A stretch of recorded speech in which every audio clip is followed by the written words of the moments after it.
Hello everybody, Helcrex here, and welcome to another Mercenary Thoughts from the Inner Sphere, episode 420. And today we're going to be discussing the Predator, the 60-ton heavy mech that's a 580, provided for the clans. Yep, we got the, was it clan, Fire Mandrill. There we go, that's who it is. Yeah, it's one of those mechs that on paper it looks like a second line mech, but it actually I can see using this on the front lines. Kind of as they say, a striker mech or a heavy cavalry style mech that's running around the flanks.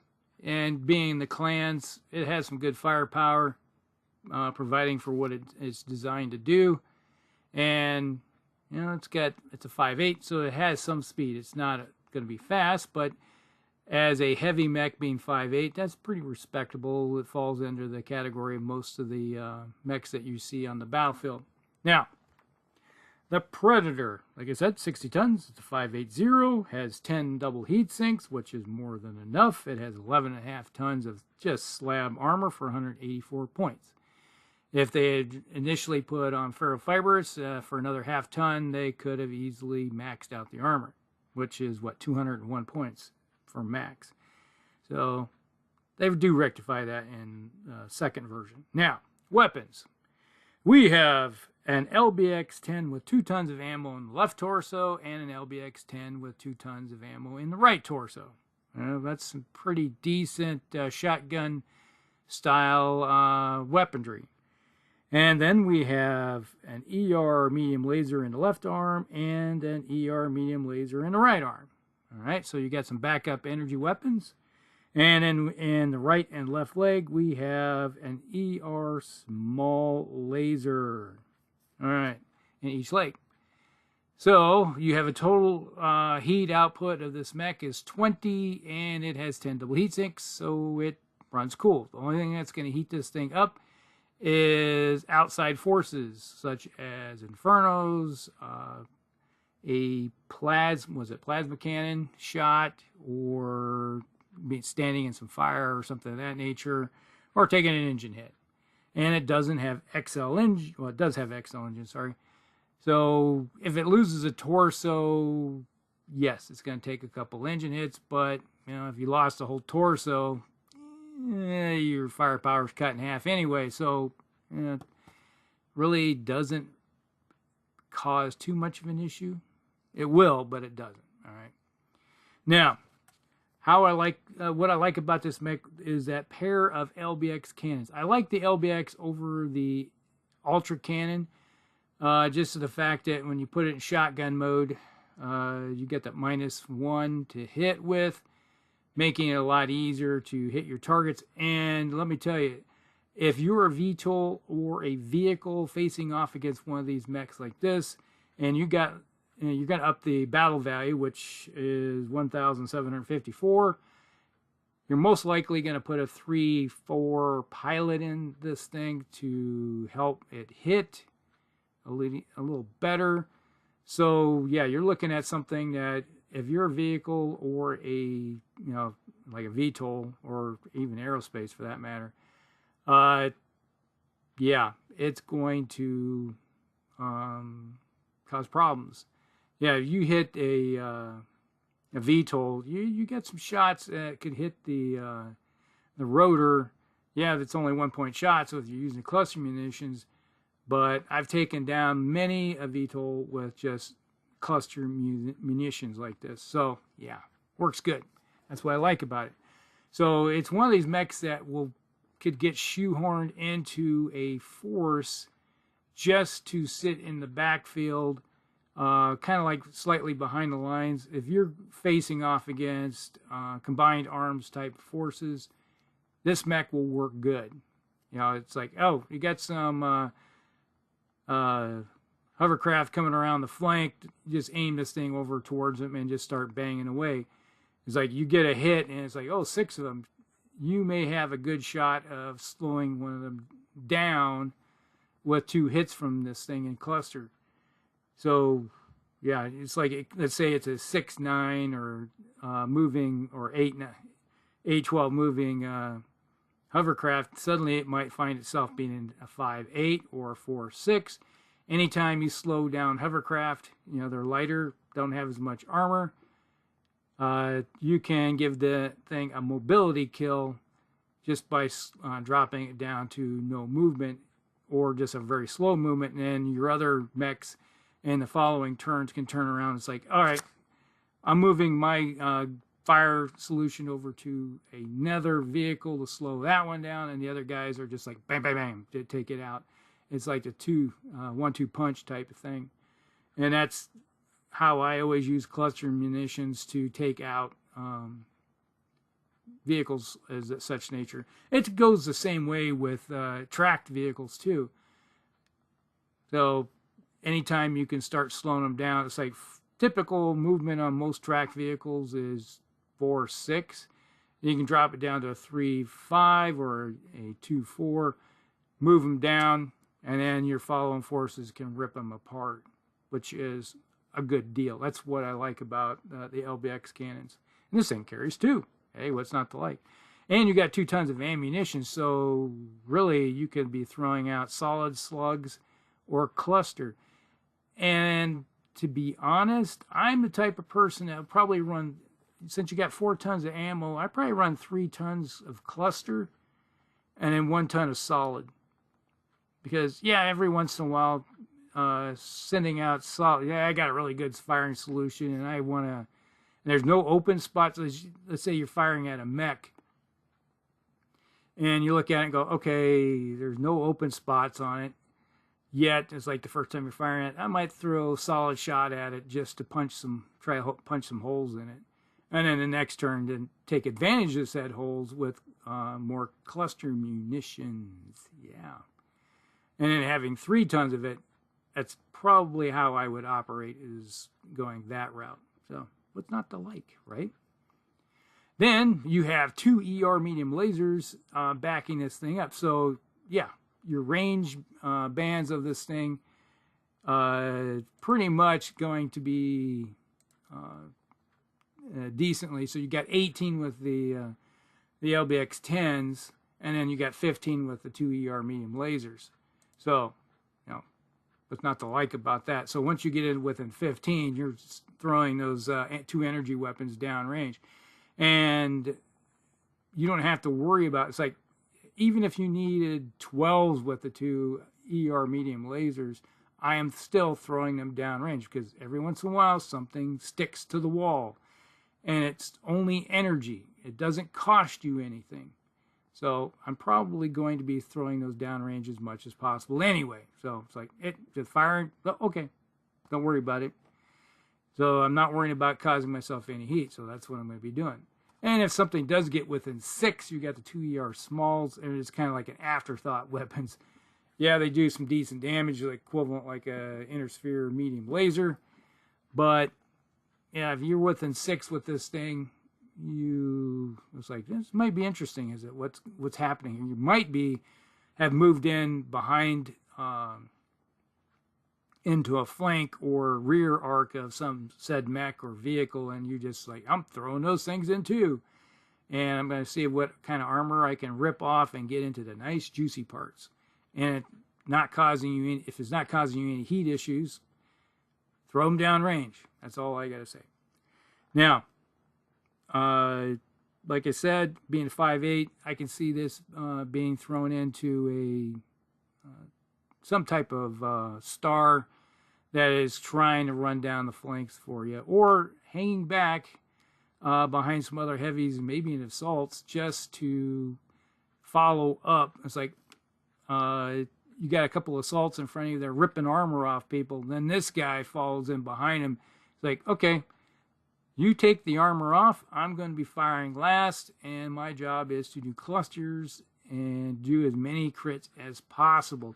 And if you have the perk crit hunter type of thing where you get a +1, oh, what the heck is it? +1 on the crit chart? Yeah. That might be interesting to have. Makes you go, for said mechs, or whatever. Now, there is a second version, which is even more interesting. The Predator 2. Now, this one swaps out, adds ferrofibrous armor, so you up the protection to 2, I think it's 201. And then just by half ton, it frees up another ton of space. And then it went with 2 hyper Hag 20s, hyper assault gauss rifles, or Hag 20s with 4 tons of ammunition in each torso. So basically your LBXs are flopped over for Hags. And you have 2 ER small lasers and a pair of medium pulse lasers. This comes in at $21.59 battle value, which makes this a really nice mech still. Gets a little spendy if you're going to put a... Yes, you probably will put a 3-4 in this thing because I want this thing to hit. But with a pair of Hag 20s going out to 24 and you got 2 tons of ammo for each launcher, that's 12 shots. And you got backed up by a couple pulse lasers and ER small lasers. Now, the heat issue is movement if you get in close. Now, if you're sitting out outside of, let's say, 7 to, let's say, 12 range for your target, you're only incurring 18 heat at best because you're going to fire the 2 Hags, which are 4 each, and then 2 medium pulse lasers, 4 each, so that's 16. If you run, that's 18. That leaves you plenty of heat dissipation because you still only have 10 double heat sinks. But if you get in close within range of the ER smalls, you can fire 1 ER small with no heat problem, and then if you fire a second one, you're up by 2. You can do that for 2 turns. And then you got to think about, okay, I got to cool off by 4, which, yeah, it might be one of those issues. You go like, okay, what am I not going to fire? Obviously, you're going to continue firing the Hags. Unless you're within 2, then that gets a little bit iffy. But a Hag 20 is like shooting an LRM 20, but it has an extra 3 range. What's not to like, okay? So it's a little bit on that aspect of when you look at things. Now, the other thing is, you know, it does have ferrofibrous armor. You got the case, you got the double heat sinks. You're still a 5/8 moving mech. So pretty much how you're going to play the other version, you're playing this one. Except this time you don't have the cluster munitions to be able to hit as well. So sometimes it might be one of these mechs that you find some heavy woods, you park in it, not move, and try to move your firing solution down to be able to hit better with those Hags. Now the issue comes in is like when the Hags are, if you get past the 12 turns of firing the Hags, and you're looking at, okay, I'm out of ammo for those things, which can be an issue, you're stuck with 2 medium pulse lasers and the 2 ER small, so that forces you to get in close with this thing. And then, you know, you might find yourself getting ripped up pretty decently. But with a couple medium pulse lasers, yeah, you still got kind of a bite. It's a small bite, but it'd be one of those things where you will find yourself into the middle or early into the order of firing, the firing order. It's like, yeah, I'm just going to get this guy out of the way, put a couple plinks in, and then it's like maybe fire the big guys first if you don't have the Hags anymore. Now, if you have the Hags, this is definitely one of those mechs that's going to be in the middle of the firing order, because the guys that have the big 10s and 20s and 15s, if you got ER PPCs, Gauss rifles, or AC-20s, their job is to rip off the armor first, and then this guy's a middle, kind of the middleweight, you know, because the Hags, you're looking at the same as having LRM-20s. So they don't have as hard-hitting weapon systems. They just kind of scrape armor off, and you're hunting for those holes that may have been opened up for the other guys. And the previous version with the LBX-10s, they are going last because they got the small plinkiest weapons, but they're the ones that find the holes and get the crits, which in turn causes issues, especially if you got a mech that's got ammo. Couple ammo hits, and then that pilot's like, ugh, out for the count. So there you go. Now, that's pretty much it, I think, for when it comes to designs. Yeah, there's just the two different versions, and yep, you can find it in the 3060 book. Now, I did play just the what if type of deal with this thing. I did look at what would happen if you gave this thing endo steel. So you got ferrofibrous and endo steel on it, still a 5.8, 10 double heat sinks.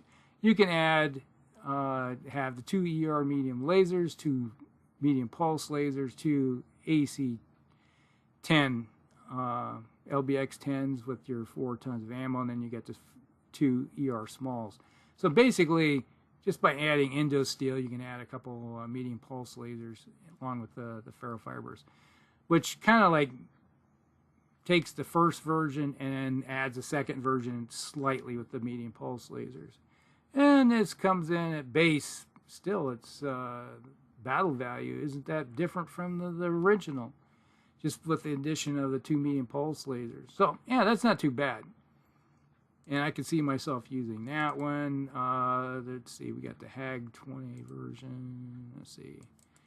Went out a really limb. I really played with it. Where made it a 696 version. Yeah, this one I was like playing around with. Goes totally out of. Is totally nothing like the original version. Doesn't have the cannons anymore. But I gave it an ER large laser for range and a couple ER medium lasers. And let's see, we got a couple ER medium lasers. And I gave it 3 medium pulse lasers. So basically you got 1 long range biter for 10, a couple ER medium lasers, 3 medium pulse lasers. And it's a 696. I basically was playing around turning this thing into a 60-ton Phoenix Hawk.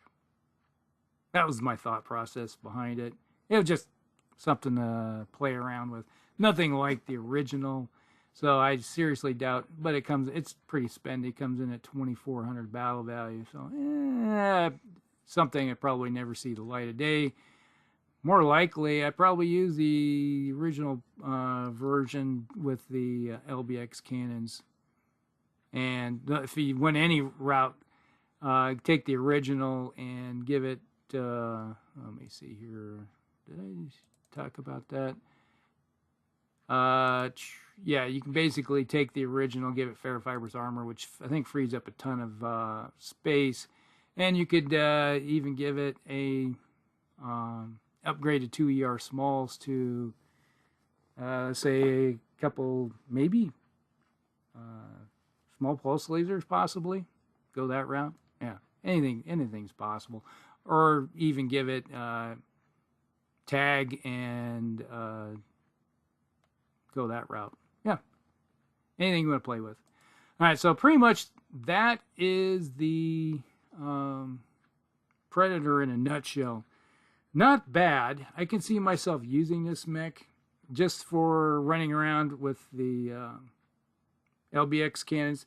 Now, the one thing I dislike about it is the model looks really rinky-dink with the big giant rotary cannons on it.